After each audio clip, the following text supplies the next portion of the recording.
Bismillahirrahmanirrahim. Assalamualaikum warahmatullahi wabarakatuh. Perkenalkan, nama saya Firzi Habibati Nuryati dari kelas T Ekonomi Pembangunan Angkatan 2020.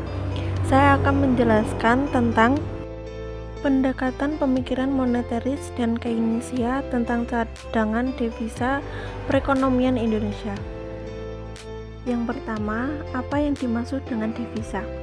Menurut Otoritas Jasa Keuangan (OJK), cadangan devisa dapat diartikan aset yang dimiliki oleh bank sentral dan otoritas moneter, biasanya dalam mata uang cadangan yang berbeda. Defisit cadangan devisa adalah saluran aktivitas alias aset luar negeri yang dikuasai oleh otoritas moneter dan dapat digunakan setiap waktu. Jenis dan sumber cadangan devisa yang paling lazim digunakan banyak negara di dunia antara lain valuta asing atau falas, emas dan tagihan lainnya dalam jumlah analisa neraca perdagangan migas dan non-migas. Indonesia terdapat volatilitas cadangan devisa dari 2003 sampai 2013. Karya Hania, Safitri dan kawan-kawan menjelaskan bahwa sumber cadangan devisa Indonesia diperoleh melalui dua sumber, yakni dalam negeri, hasil penjualan ekspor barang maupun jasa. Penjualan hasil ekspor seperti ekspor karet, kopi, minyak, timah, kayu lapis, ikan, udang, anyaman rotan, dan lain sebagainya. Sementara ekspor jasa meliputi uang tabungan, angkatan, provisi, dan komisi jasa perbankan, premium asuransi, hasil perhotelan, dan industri pariwisata. Laba dari penanaman modal luar negeri seperti laba yang ditransfer dari perusahaan milik pemerintah dan warga negara Indonesia yang ada di luar negeri. Hasil dari kegiatan pariwisata internasional seperti uang tabungan, angkutan, sewa hotel, dan uang pandu wisata luar negeri, pinjaman yang didapatkan dari negara-negara asing, bahan-bahan internasional serta swasta asing seperti pinjaman dari IGGI, hibah atau hadiah dari bantuan dari badan-badan PBB seperti UNDP dan UNESCO serta dari pemerintah asing. Mengapa suatu negara harus berhubungan dengan kegiatan ekonomi negara lain? Karena terdapat manfaat yang didapat oleh negara tersebut dari transaksi ekonomi internasionalnya. Salah satunya adalah bahwa negara adanya kegiatan ekonomi internasional, maka suatu negara dapat memperoleh jumlah valuta asing yang kemudian melalui mekanisme perbankan akan membentuk cadangan devisa sebagai bagian dari modal pembangunan. Guna melihat bagaimana nilai cadangan devisa tersebut mengalami perubahan, maka dalam teori ekonomi internasional telah berkembang berbagai pendekatan yang memusatkan perhatian pada analisa dinamika cadangan devisa melalui penerusan neraca pembayaran internasional atau yang biasa disingkat NPI. Menurut Frakel tahun 1980 dan Naubi tahun 2003 bahwa aliran pemikiran yang lebih intensif penguraian teori dinamika cadangan devisa melalui penerusan NP14 adalah teori Keynesian dan teori moneteris. Namun, kedua kelompok tersebut memiliki pandangan yang berbeda dalam analisa cadangan devisa. Perbedaannya terutama terletak pada aspek pengertian, faktor-faktor pengaruh, dan mekanisme pengaruhnya terhadap cadangan devisa. Studi-studi pada teori Keynesian atau KBPT maupun teori moneteris MABP. Penelitian-penelitian tentang dinamika NPI dilakukan di luar negeri maupun di dalam negeri Indonesia. Penelitian dengan menggunakan persamaan tunggal akan menggunakan model analisis dengan persamaan tunggal dinamis yaitu ECM. Hal ini dilakukan karena dapat menampung keinginan sistis teori Keynesian yang bersifat jangka pendek dengan pendekatan moneteris yang bersifat jangka panjang. Menurut Law 2003 bahwa analisis data dengan menggunakan pendekatan ECM dapat melihat aspek jangka pendek dan jangka panjang fenomena empiris. Selanjutnya juga terdapat Indonesia yang menganut sistem perekonomian terbuka. Dalam mengembangkan keinginan perekonomiannya, banyak dipengaruhi oleh sektor luar negeri. Berbagai upaya untuk meningkatkan ekspor sangat dibutuhkan dalam rangka membesar cadangan devisa. Sementara kebijaksanaan di bidang impor diarahkan untuk melindungi dan mengembangkan produk dalam negeri. Di sisi lain, keterbatasan dana dari dalam negeri maupun ditanggulangi untuk menjaga kelancaran pembangunan. Sehingga dana dari luar negeri yang berupa pinjaman atau yang bersifat bantuan masih sangat diperlukan. Kesemuanya ini dimaksudkan untuk menjaga kestabilan NPI, sehingga proses perdagangan luar negeri dapat dijaga kelangsungannya pada awal pembangunan permintaan order baru. Peran sektor non-migas cukup besar dalam ekspor Indonesia. Kondisi hasil pertanian seperti karet, kopi, tembakau, teh, dan beberapa komoditi hasil perkebunan lainnya menunjukkan peranan penting dalam menumpukan cadangan devisa.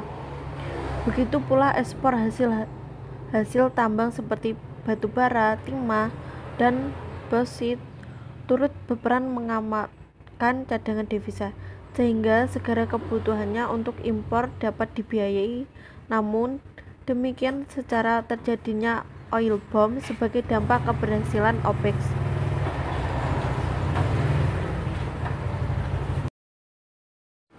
Selanjutnya, fungsi cadangan ilmiah. Untuk melakukan pembayaran dalam perdagangan internasional, apabila suatu negara atau masyarakat suatu negara mengekspor barang atau jasa, maka pembayaran atas barang atau jasa impor tersebut akan mengurangi cadangan devisa yang disimpan di bank sentral. Cadangan devisa juga berguna untuk membayar lain ke luar negeri seperti pembayar utang, bantuan, atau hibah ke negara lain. Selain itu, manfaat cadangan devisa juga bisa digunakan dalam stabilitas moneter. Cadangan devisa suatu negara dapat dipergunakan untuk menjaga kestabilan nilai tukar mata uang oleh bank sentral. Ada juga perkembangan ekspor dan perkembangan impor. Pengembangan ekspor. Secara kumulatif, nilai ekspor Indonesia periode Januari sampai Oktober 2018 mencapai 150,88 miliar atau meningkat 8,84% dibandingkan periode yang sama tahun lalu, yaitu 2017. Sedangkan ekspor non-migas mencapai 136,65 miliar atau meningkat 8,73%. Perkembangan impor. Sementara nilai impor kumulatif periode Januari sampai Oktober 2018 adalah 396,8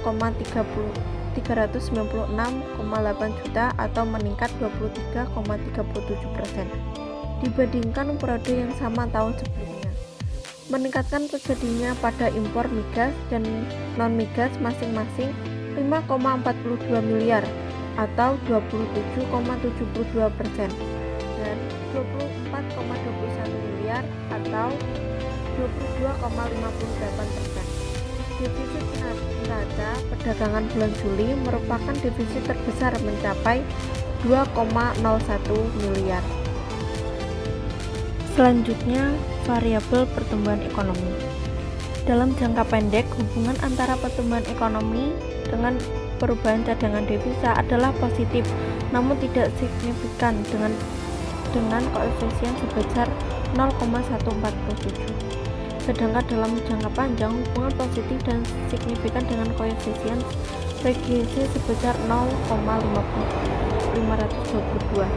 Hal ini berarti pertumbuhan ekonomi berpengaruh signifikan hanya dalam jangka panjang. Hubungannya positif sesuai kesimpulan teori MABB. Nilai koefisien regional 0,522 yang kurang dari 1 menunjukkan bahwa walaupun signifikan, namun cadangan devisa kurang responsif terhadap perubahan pertumbuhan ekonomi. Dalam jangka panjang, setiap kenaikan yang terjadi pada pertumbuhan ekonomi sebesar 1% hanya akan menyebabkan peningkatan pada perubahan cadangan devisa sebesar 0,522%. Oleh karenanya, tanda koefisien adalah positif baik dalam jangka pendek maupun jangka panjang.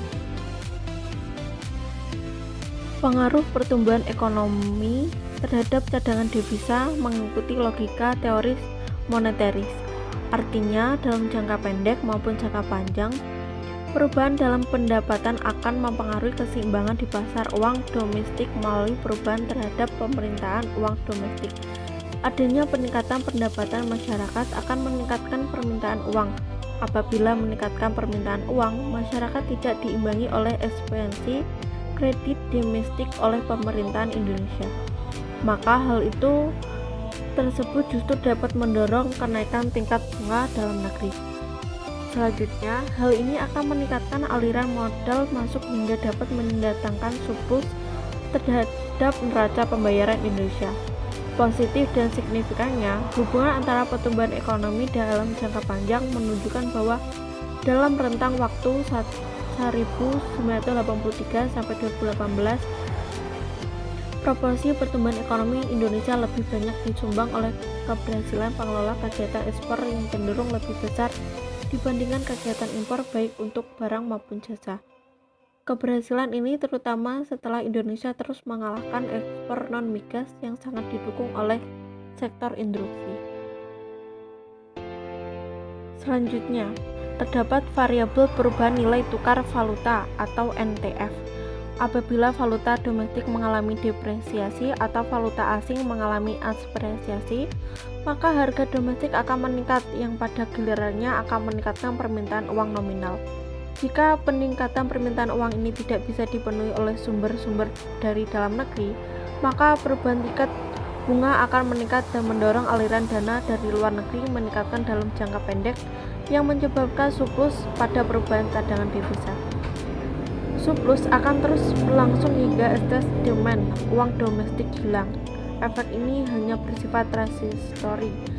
Dalam jangka panjang, depresiasi menurut pendekatan moneter atau tidak berpengaruh.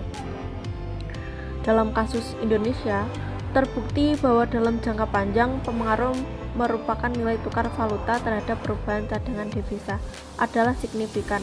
Apabila menggunakan logika teori pendekatan KBPT, maka penurunan perubahan nilai tukar valuta NTF rupiah terhadap dolar AS mempunyai pengaruh pada rendahnya harga barang ekspor atau meningkatkan price dalam jangka pendek diharapkan melalui mekanisme harga bahwa volume ekspor meningkat, sedangkan volume impor menurun. Selisih antara ekspor dan impor itu yang kemudian meningkatkan perolehan valuta asing, berarti pada peningkatan perubahan cadangan devisa. Terakhir, kesimpulan. Dalam jangka panjang, variabel pertumbuhan ekonomi terbukti mempunyai hubungan positif yang signifikan dengan cadangan devisa. Dengan demikian, temuan penelitian ini konsisten dengan MABP yang menyatakan bahwa hubungan antara pertumbuhan ekonomi dengan cadangan devisa adalah positif. Sekian, wassalamualaikum warahmatullahi wabarakatuh.